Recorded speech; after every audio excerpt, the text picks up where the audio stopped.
Hello and welcome to the New World Review, your source for everything anime and manga. My name is Liam and my dog is a decorated war veteran. Is yours? But today we're here to discuss my personal favorite Hunt x Hunter character, Mr. Killua Zoldyck, as we are here to present 10 fun facts about Killua that you did not know, and if you did, I don't care, because they're still gonna be fun. And it's all going to begin with a quick round of Killua or Killua, a very simple minigame, the rules of which are as follows. You have been targeted by a member of the Zoldyck family. One of 3 deadly assassins has been sent to kill you until you die, and it's going to be your job to guess which one it is. Should you guess incorrectly, then your post-mortem punishment will be to subscribe to the New World Review, thus resulting in consistent injections of hunter-based culture administered directly into your YouTube feed. And if you are correct, then the assassin in question will give you a delicious chocolate prior to ending your time in this world. So which Zoldyck will it be? A, B, or the third one? Make your choice now and we shall reveal the answer in 3, 2, 1, and bam, it was Kaluto, so very much a Killua. But if you guessed incorrectly, then you know the thing to do, and please do say hi in the comments below if you are a new member of the association. Welcome. But let's begin with Killua fun fact number the first, which is that he is a very special boy. Of every Zoldyck family member, Killua,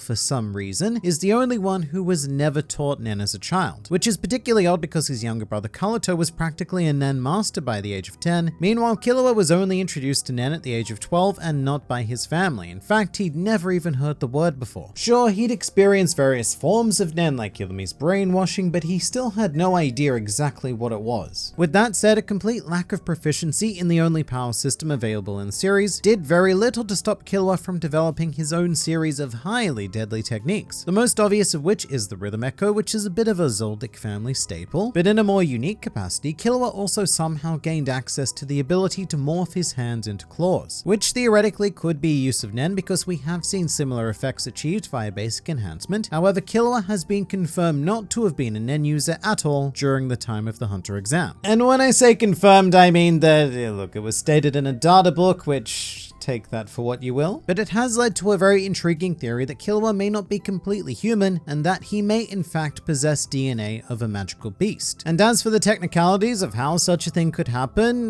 look, it's not something I'd necessarily put past the Zoldicks. Maybe Silver spliced his man juice with some beast juice, plonked the wad inside the baby oven that is Kikyo, and 9 months later, bam, you have a freshly baked Killua, fully equipped with some sort of feline-based capabilities. It's either that or Togashi hadn't created Nen during the Hunter exam, which, well, come to think of it, is probably far more likely. With that in mind though, we move to Killua fun fact number 2, which is that weirdly enough, he is the only licensed hunter in the series who lacks a target, which is problematic because it immediately breaks the very first hunter bylaw, which is hunters must always be on the hunt for something. And this even applies to rookie hunters. Gon was hunting his father, Kurapika was hunting the eyes of his clan, and Leoria was hunting for some sweet dollary dues. But Killua, for the bulk of the series, didn't have a goal at all. He was just sort of coasting through life, letting the waves of Gon guide him to wherever. And I think that's rather ironically reflected in the results of the Hunter exam. Killua being the only one of the living final contestants to fail the exam is quite appropriate, given that he was the only one there without a purpose. I mean, even Illumi had a purpose. He needed the license to do a particular job, or perhaps even jobs plural. But Killua's whole reasoning for taking the exam was to have fun. And fair enough, he probably would have passed if it wasn't for all of the brainwashing shenaniganry, but it still fits. And you know what else fits? Everything Killua wears in the 2011 anime, because that boy changes outfits a lot. I don't know where he gets these clothes or even where he finds the time for the sheer magnitude of shopping involved, but he certainly does make an effort, which is very contrary to his manga counterpart who makes significantly less effort. In the manga, Killua's sense of style is more akin to Gon's. He changes outfits maybe once an arc, and it's always something plain and practical. So much so that it's very difficult to tell if he's even changed at all if you are not paying very close attention. And it's interesting because it seems like such a superfluous change, but it is part of a much greater shift for Killua during the entirety of the 2011 anime. Because Killua fun fact number 4 is that he was much, and I mean much darker in the manga. During the dawn of Hunter x Hunter, Killua was presented as a character who I would more closely compare to Hisoka than I would Gon. Killua was a brutal being who would kill or not kill depending entirely on how he felt felt at the time. Now, to be fair, a lot of this is retained in the 2011 version, just not shown to us nearly as explicitly. A great example would be when Killua ripped out the heart of that guy, Jones, I think his name was. In the manga, the reader is subjected to a very raw experience of seeing the heart, as well as Killua proceeding to crush it mercilessly. However, in the 2011 anime, Killua holds a sack that resembles, honestly, it looks a bit scrotum-like if you ask me, but then he returns the heart to the dying dude guy, which is similarly brutal in psychological nature, but one is significantly more visceral. And we can see this difference quite clearly in regards to his relationship with Gon as well. In the manga, Killua is far less of a light-hearted instant BFF and much more of a very driven rival. At least during the Hunter exam anyway, and in fact a lot of Killua's character really does become portrayed as a bit of a less horny Hisoka is what I could sum him up as. And this continues throughout the manga, with Killua's change being quite slow. However, the anime enjoyed a suite of options to speed this growth up. One of which was the aforementioned outfit changes to lighten the character, but there were also all sorts of other elements like giving him the comical addiction to chocolate. Also, in the end, the manga kind of retconned itself when it was revealed that Killua's initially brutal persona was entirely the fault of Illumi's brainwashing, and that our young Killboy had been a sweet lad on the inside all along. In reality though, this leads us quite nicely to our next fun fact, where we get to bring Yu Yu Hakusho into the mix. The original incarnation of Killua is quite blatantly based on the archetype Togashi created with the character of Hiei, specifically with elements such as having both of them gone through a torturific childhood, both being remorseless killers and both have a bias towards using sharp things to do said killing. And in fact, both Killua and Hiei are the last members to join their respective protagonistic quartets. But even though Killua would go on to evolve into his own character, the similarities to Hiei in no way stopped there. Specifically in regards to their abilities, which are both elemental based, and the fact that they both have younger sisters of whom they are extremely protective. In fact, a huge part of Hiei's drive in Yu Yu Hakusho was his journey to find his sister. And when it comes down to it, that was more or less Killua's slightly more convoluted journey as well. Plus the most important similarity of all, which is that Hiei was something of a popularity demon, comfortably winning both official Yu Yu Hakusho character polls, an achievement that Killua would go on to not only equal but surpass, as Killua has won all 3 officially conducted Hunter x Hunter character polls. And the interesting thing is that fans were asked why they love Killua so much, and many of them responded by saying that they wanted to adopt him as a little brother. But really, it should be no surprise that Killua landed in this position after the 4 protagonists of Hunter x Hunter were modeled so strongly after the quartet of Yu Yu Hakusho. In fact, were it not for Leorio's fading relevance as the series went on, and when I say went on, I mean pretty much from the very beginning, everything would have played out exactly the same in terms of polling. Instead though, 4th place in the Hunter x Hunter polls always changed, having once been held by Hisoka, another time by Chrollo, and in the final poll, the 4th place position was taken by Kite. But now,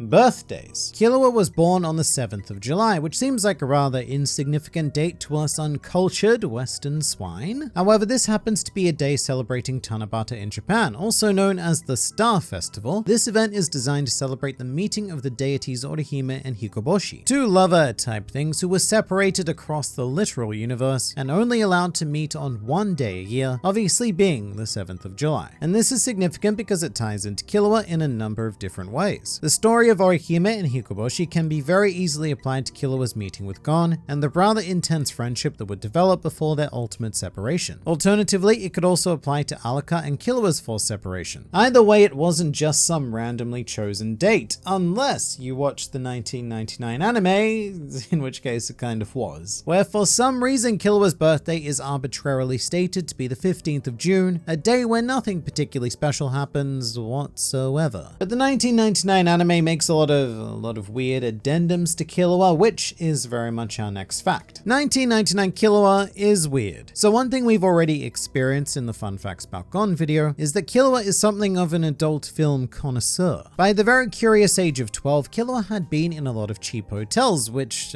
I don't know why, for reasons I suppose. I mean, kids go to sleep somewhere. But as such, he is quite familiar with the adult film menu, and even invited Gon to watch one with him on this one non-canon occasion. However, this was but one of many changes, and some of Killua's other interesting hobbies during 1999 include drinking tea, hating red peppers, being slapped by seemingly every woman in the series, not knowing how to write properly, and of course Killua enjoys exploring cockpits, which I'm sure is not a euphemism for anything other than dip. But this Killua seems so full of interesting character choices, and like his fashion sense in the 2011 series, I imagine that these quirks were employed to make Killua into a more fun and identifiable character, to very much preempt where he would eventually end up in the manga, and make him less like a ruthless murder bot. Although to be fair, he does still seem like a bit of a robot with some of his nen abilities, specifically with Godspeed, which is often misinterpreted as a single ability, but it is in fact two, which is twice as many as one. The first of which being Whirlwind, which essentially allows Killua to program his aura to bypass his nervous system, thus allowing him to produce automatic reactions to seemingly any stimuli at shockingly high speeds. In fact, there are only two characters in the series who have been seen to surpass the speed of Whirlwind, who would be Netero and Meruem, because even the Chimera and Royal Guard were outclassed by Whirlwind in terms of sheer speed alone. It's quite comparative to Shaunok's ultimate nen ability, where he ends up manipulating himself by, rather ironically, losing all control. Whereas the second application of Godspeed is more of a 50-50 endeavor. It increases Killua's response times, but he retains control of his actions, thus making him significantly slower overall, but still insanely quick compared to your average nen user, or average anybody really. But to put that speed into some tangible perspective, apparently Killua can run at approximately 240 kilometers per hour, and that is on unfavorable terrain, which actually makes him faster than the top speed of most average cars, which is pretty wild for a lesser application. Also wild is Ireland. Hello Ireland, you are home to Killua fun fact number 10, which is that you contain a building literally named Killua Castle. And this is one of the coolest things I've ever discovered, and it really makes me want to visit Ireland just to see this very coincidentally named castle. Although I should point out that the castle is in the Republic of Ireland, which is different from Northern Ireland for reasons that the Irish don't particularly like talking about. So I guess my message to Northern Ireland is that, look, if you guys want to keep up, you should probably go ahead and create a Gon castle, simply so that Hunter x Hunter fans have a reason to visit both islands. However, you need no reason to visit this next video because there's always more to learn, explore, and experience with this wonderful series, so I look forward to seeing you there.